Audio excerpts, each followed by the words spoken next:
Hey, how's it going everyone? Jinsula here with a brand new Pokemon GO discussion video. I hope your day is going really well, and let's dive right into it. Alright, so over the weekend we had Sprigatito Community Day, and for a majority of players, including myself, this was actually a pretty enjoyable event. And the reason for that is because not only was this a grass-type starter Pokemon, it was one that was a brand new shiny, and also we got some pretty decent bonuses with this Community Day as well. There was certainly a lot to gain from this Community Day, and I think for a majority of players who really participated, they ended up getting themselves a really good Pokemon, and in some cases a pretty good shiny, and I'm really happy for all of those players. Now, this was not necessarily the full sentiment behind this Community Day because as much as this was an enjoyable event, there was also a major controversy surrounding this Community Day, and I think this is something we do need to talk about. And this controversy is all around the special research ticket. So, what ended up happening is that for this particular Community Day, Niantic decided to implement a brand new pricing model for this special research ticket, and a lot of players were incredibly unhappy about it. Now, for the purposes of this video, I kind of wanted to talk about the pros and cons of this ticket price increase because I think there is a lot of hyperbole going on out there regarding how much Niantic is being incredibly greedy with this ticket. And in most cases, I do agree with that because this price increase was not necessary. It was not something that players were asking for. And I really feel like Niantic is just pushing the boundaries on how much money they can get from their players. And it definitely was apparent in 2024. And it looks like they're continuing that into 2025, which is a real shame. I'll be forthright and say that I had probably a better Community Day experience compared to most others. And the reason for that is because of sheer luck. I was able to get myself my first Shundo of 2025, and it was because of a 100% IV callout within my local community. And luckily enough, when I went to that 100% IV, it was a shiny, so I did end up getting myself a Shundo. And I totally recognize that this was not something that I was able to get by purchasing the in-app ticket. And for a lot of people, they will argue that purchasing the in-app ticket is still optional, and I do agree with that. No matter how much they increase the price, you do not actually need this ticket to get the best Community Day experience. But regarding this ticket, I do feel like for the additional dollar that you have to spend in order to get it, you are essentially going to be getting more than $1's worth of items, and I think because of that, there is some inherent value behind this price increase. In the past, you would get a good amount of stuff for paying $1 for every Community Day. You would get additional Pokemon spawns, you would get rare candies, and as well as a Team Go Rocket leader battle, and I felt like overall it was a pretty decent value purchase. Like, anytime they had a Community Day, I always suggested that you spend $1 for this special research ticket, especially if you're someone who is willing to spend money in Pokemon Go. It's one of the best value purchases in the game.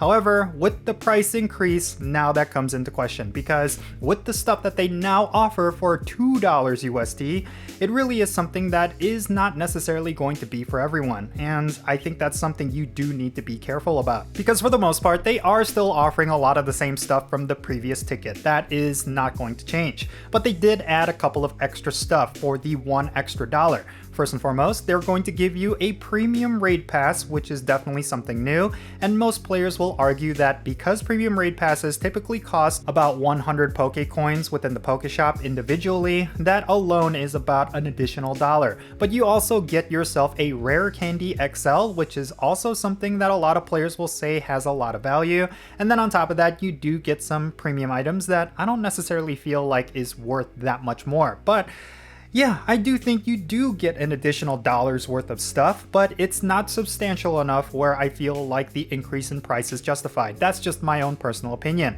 In my opinion, I felt like the inherent value of those $1 USD ticket purchases was the fact that, for one, it was optional. It was not something you needed to do. But this time around, the only way for you to get those special background versions of the Community Day Pokemon would be if you were to purchase this ticket.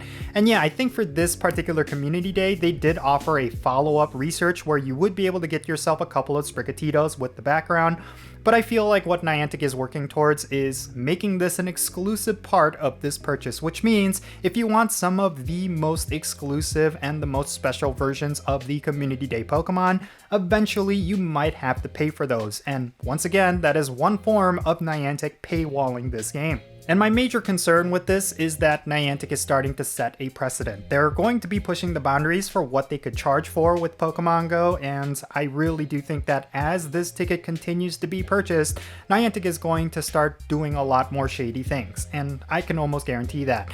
I really do think for Niantic, they need to go more towards the side of consumer friendliness. They need to stop trying to be so predatory when it comes to their in-app purchases, because when it comes to the Pokémon GO community, they're a little bit more savvy compared to the communities of other mobile games. And I think a big reason for that is because a majority of Pokémon GO players are those that have stuck around for several years. And for a lot of those players, they will know that a lot of purchases in the past did have a lot more value than what those purchases will give you today.